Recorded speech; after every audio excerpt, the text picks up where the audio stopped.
নবম দশম শ্রেণীর উচ্চতর গণিত ক্লাসে তোমাদের সবাইকে স্বাগতম। আজকের এই ক্লাসে আমরা তোমাদের উচ্চতর বা হায়ার ম্যাথ যেটাকে আমরা বলি, এই উচ্চতর গণিতের তৃতীয় অধ্যায় করব, যে অধ্যায়ের নাম হলো জ্যামিতি। এই জ্যামিতি থেকে মূলত কোনগুলো তোমাদের প্রশ্ন পড়তে হবে এবং কোন টপিকটা, আজকে তারই ধারাবাহিকতায় আজকে আমরা কথা বলবো। দেখো, প্রথম উপপাদ্য রয়েছে পিথাগোরাসের উপপাদ্য। তো পিথাগোরাসের উপপাদ্যটাকে এখানে সেই উপপাদ্যটি লেখা রয়েছে এবং এখানে তার বিবরণটা কিন্তু এখানে দেওয়া রয়েছে, যে পিথাগোরাসের যে উপপাদ্যটা এখানে সেভাবে একটা উত্তর দেওয়া রয়েছে। তো আমাকে যদি বলো যে পিথাগোরাসের উপপাদ্য কি উচ্চতর গণিতে অর্ধবার্ষিক পরীক্ষা আসতে পারে বা বার্ষিক পরীক্ষা আসতে পারে, সেক্ষেত্রে আমি উত্তরে বলবো না। পিথাগোরাসের উপপাদ্য কখনোই তোমার উচ্চতর গণিতে আসে না, এটা জেনারেল ম্যাথ বা সাধারণ গণিতে এসে থাকে। তারপরে তুমি দেখতে পাচ্ছ উপপাদ্য 2, পিথাগোরাসের উপপাদ্য বিপরীত উপপাদ্য। তো এখানে পিথাগোরাসের যে বিপরীত উপপাদ্য আছে সেটাও আমরা পড়বো না, এটাও খুব একটা ইম্পর্টেন্ট কিছু না। আমি তোমাদেরকে একটু নিচের দিকে নিয়ে আসতে চাবো, যেখানে উপপাদ্য 3 রয়েছে। আমরা যদি এরকম ভাবে তোমাকে একটু নিচে দেখাই, তোমরা চিত্রটা এরকম দেখতে পারবা। অ্যান্ড এই উপপাদ্যটা খুবই ইম্পর্টেন্ট হায়ার ম্যাথের জন্য, তুমি একবারে শিওরিটি থাকো। আমি এখানে প্রথমত আগে অধ্যায়টা শুরু করব, কিন্তু তার আগে আমি অধ্যায়টা সম্পর্কে তোমাদেরকে টোটালি বলে দিতে চাই। এই অধ্যায়ে কোন টপিকগুলো ইম্পর্টেন্ট, কোনগুলো তোমাদের সবচেয়ে বেশি প্রশ্নে আসবে। আমি এখান থেকে 3টি উপপাদ্য লিখে দিব বা 3টি উপপাদ্য তোমাকে বলে দিব। অর্ধবার্ষিক পরীক্ষা, বার্ষিক পরীক্ষা, তোমাদের বোর্ড পরীক্ষা যাই বলো না কেন, 100% প্রশ্ন তুমি কমন পাবা এই অধ্যায় থেকে। এই অধ্যায়ে এর বাইরে তোমাকে কিছুই পড়তে হবে না। যদি তুমি না বুঝে মুখস্থও করো তাও 100% কমন পাবা, এতটুকু আমি লিখে দিচ্ছি। তো অ্যাট ফার্স্ট তুমি উপপাদ্য 3কে দেখাবা, খুবই ইম্পর্টেন্ট একটি উপপাদ্য। এই উপপাদ্যটি প্রচুর পরিমাণে প্রশ্নে আসে, ঠিক আছে? তো এই উপপাদ্যটা তোমাকে দেখাতে হবে। তারপর যদি আমরা একটু নিচে আসি, এটা হলো তার প্রমাণ। তো কি প্রমাণ করতে হবে তোমরা এখান থেকে দেখে নিবা, আর এই প্রমাণটা দেখে অ্যাকচুয়ালি কিন্তু বোঝা যায় যে কোন উপপাদ্য করতে হবে। তারপরে এখানে তোমরা আরেকটা উপপাদ্য দেখছো, এই উপপাদ্যটার চিত্র আর এই উপপাদ্যের চিত্র কিন্তু সেম, প্রায় তুমি যদি দেখো প্রায় এখানে সেম রয়েছে। এবং এই উপপাদ্যটাও উপপাদ্য 4ও তোমাদের জন্য খুবই গুরুত্বপূর্ণ। উপপাদ্য 3, উপপাদ্য 4, এই দুইটা উপপাদ্যই তোমাদের জন্য খুবই গুরুত্বপূর্ণ।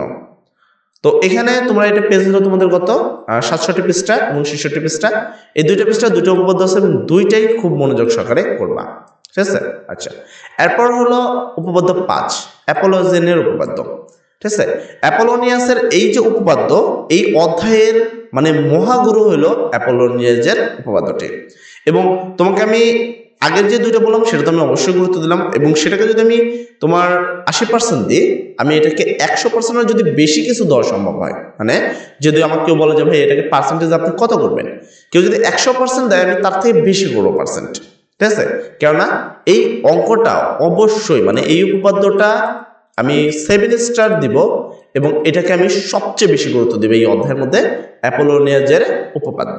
কারণ এই প্রশ্নে তুমি এটা পাবাই পাবা, হয় খ নম্বরে নাহলে গ নম্বরে। আর বাকি যে দুইটা দিলাম ওই দুটোর মধ্যে যে কোনো একটা ক্ষয়ে পাবা, ঠিক আছে? যে কোনো একটা, দুইটা যে দুইটা আসবে তা না, তবে এইটা তোমাদের খ বা গ এর মধ্যে তুমি একটা পাবাই পাবা, মানে একমাত্র উপপাদ্য যেটা তুমি 100% পাবা, কোনো ভুলভ্রান্তি নেই।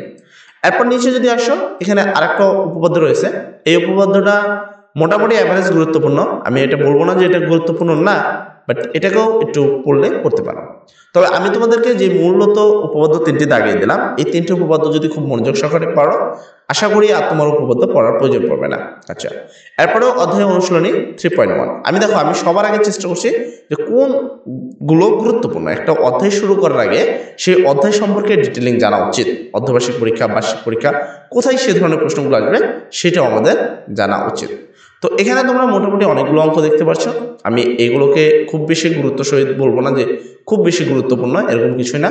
তবে আমি মূলত যে উপপাদ্যগুলো তোমাদের দাগিয়ে দিলাম সে কটা উপপাদ্য পড়লে আশা করি এখান থেকে তোমাদের খুব বেশি করার প্রয়োজন পড়বে না। তবে ওগুলো যদি না করো তাহলে সেটা আলাদা কথা। আচ্ছা, এখানে আমি একটাও দাগ দিলাম না। তারপরে আসে ত্রিভুজ ও বৃত্ত বিষয়ক উপপাদ্য। তো আমরা যদি একটু নিচে দেখি যে এই টপিকটার উপরে কোনগুলো রয়েছে, তো এগুলা প্রয়োজন পড়বে না, এগুলো দেখানো লাগবে না তোমাদের। তো এখানে তুমি দেখতে পাচ্ছ দুইটা, এটাও তেমন একটা প্রয়োজন নেই, আমরা এগুলোকে দাগাবো না, এগুলো 100% আসবে না। আমরা একবারে চেষ্টা করবো যে 100% যেগুলো আসবে 100% সেই উপপাদ্যগুলো পড়ার, সেই উপপাদ্যগুলো বুঝার, ঠিক আছে? যেন অন্তত একটা পড়লে লাভ হয়, এমন না যে স্ট্রেট বোকার মতো পড়ে গেলাম কিন্তু আসলো না, সেক্ষেত্রে কিন্তু সেটা কিন্তু লাভ হলো না তোমার।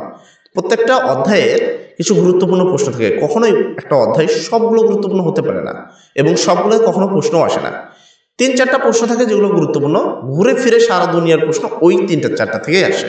তো তোমাকে ওই 3-4টাই জানতে হবে যে কোন 3-4টা প্রশ্ন ইম্পর্টেন্ট।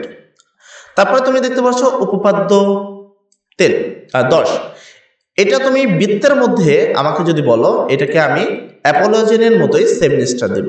বৃত্তের মধ্যে একটি গুরুত্বপূর্ণ উপপাদ্য হলেই উপপাদ্য 10। পৃষ্ঠা নাম্বার কত তোমাদের একটু বলে দিই, যারা পৃষ্ঠা নাম্বার দেখছো 74 পৃষ্ঠায় তোমরা এই উপপাদ্যটি পাবা, উপপাদ্য 10। এই উপপাদ্যটিও পড়বা, ভালো করে বইগুলো একটু দাগাবা, কষ্ট করে হলেও একটু দাগাবা, ভাইয়ের কথাগুলো শুনবা, ইনশাল্লাহ আশা করি তুমি খুব ভালো একটা রেজাল্ট করবা, ঠিক আছে। তারপরে বৃত্ত থেকে যদি আমি বৃত্তে একটাকে বলে দাগ দিলাম, একটা অধ্যায় থেকে মিনিমাম তো 3টা তো দাগ দেওয়া উচিত। তো আমি প্রথম একটা উপপাদ্য দিলাম, তারপর উপপাদ্য 11 ব্রহ্মগুপ্তের উপপাদ্য, এটাও খুবই গুরুত্বপূর্ণ একটি উপপাদ্য, ঠিক আছে। তাই বলে আগেরটার মতো না, বাট এটাও ইম্পর্টেন্ট। তারপরে আমরা একটু নিচে আসবো, তোমরা এখানে দেখতে পাচ্ছ টলেমির উপপাদ্য, এটাকেও আমি 7 স্টার দিব। এই উপপাদ্যটিও খুবই গুরুত্বপূর্ণ উপপাদ্য। তুমি যে অধ্যায়গুলো তুমি যে কোনো উপপাদ্য দেখতে পাচ্ছ, আমি যেগুলো আমাদের 7 স্টার দিলাম সেগুলো প্রশ্নে পাবা। আর আমি তোমাদের বলে দিই যে এই টপিক থেকে তোমাদের টোটাল 3টে প্রশ্ন থাকবে, বর্তমান 2টা প্রশ্ন থাকবে, আগে ছিল 3টা। 2025 থেকে শুরু করে 2টে প্রশ্ন থাকবে এবং তার থেকে যে কটা উপপাদ্য তোমাদের দাগিয়ে দিলাম না, এখান থেকে তুমি 100% শিওর থাকবে একটা উপপাদ্য তুমি মানে 2টা উপপাদ্য কমন পাবা সৃজনশীলে, তো সেগুলো তুমি লিখবা। তো এখানে তোমরা একটা দেখতে পাচ্ছ উদাহরণ 1, এটাকে আমি অর্ধবার্ষিক পরীক্ষার জন্য গুরুত্বপূর্ণ বলবো, কেননা অর্ধবার্ষিক পরীক্ষা 2025 কিন্তু বইয়ের থেকেই দেওয়া হয় এবং অর্ধবার্ষিক পরীক্ষা 2025 কিন্তু অনুষ্ঠিত হবে 24শে জুন, আশা করি সবাই জানো বিষয়টা। অ্যান্ড অর্ধবার্ষিক পরীক্ষার জন্য যে সাজেশনগুলো দরকার আমরা অলরেডি আমাদের এই চ্যানেলের মধ্যে সেই সাজেশনগুলো আপলোড দিয়েছি, তোমরা যদি না দেখে থাকো চাইলে দেখতে পারো। আর একটা কথা বলি, অর্ধবার্ষিক পরীক্ষা 2025-এর যে অধ্যায়গুলো তোমাদের সিলেবাসে রয়েছে বা বলে দিচ্ছে, সেই অধ্যায়ের শেষের সংখ্যায় কিছু তোমাদের উদাহরণ থাকে, কিছু সৃজনশীল প্রশ্ন থাকে। অর্ধবার্ষিক পরীক্ষা 2025-এর সবগুলো প্রশ্ন কিন্তু সেখান থেকে আসবে। তো একটু কষ্ট করে হলেও বইটাকে একটু গুরুত্ব সহকারে পড়বা, বইয়ের যে এক্সাম্পলগুলো দেওয়া আছে একটু ভালো করে দেখবা, একটু ভালো করে পড়বা, তাহলে আশা করি অর্ধবার্ষিক পরীক্ষার ফুল মার্ক তুমি অর্জন করবা। তারপরে তোমাদের অধ্যায় অনুসরণী 3.2। আচ্ছা, এখানে যদি আমি 3.2 দেখে দেখো, এখানে এই যে উপপাদ্য এটা অলরেডি আমি দাগিয়ে দিছি, সেটার আকারে একটা সৃজনশীল দিয়ে রাখছে, ওই উপপাদ্যটা করলা, পাশাপাশি এই সৃজনশীলটা, এই যে 16 নম্বর সৃজনশীলটা, এটাও আমি তোমাদের দাগিয়ে দিছি দেখো। তো এই যে 2টা সৃজনশীল খুবই গুরুত্বপূর্ণ। তো এইটার যদি ওই পূর্বের যে উপপাদ্যগুলো তোমাদের দিয়েছি সেটা যদি তোমরা মুখস্থ করো, আশা করি এই 2টা পড়া তোমার জন্য খুব কঠিন কিছু হবে না। আর যদি জাস্ট বোকার মতো কাজ করো তাহলে তুমি সারা দুনিয়া পড়লেও কিন্তু কমন পাবা না। আশা করি এই 3 নম্বর অধ্যায় তোমাদের মোটামুটি ভালো বুঝতে পেরেছ এবং এই অধ্যায়ে যে টপিকগুলো বলেছে এই টপিকগুলো তোমরা পড়লে অবশ্যই একটি ভালো রেজাল্ট করবে ইনশাল্লাহ। সব ভালো থাকো, সব জন্য দোয়া করি। আসসালামু আলাইকুম।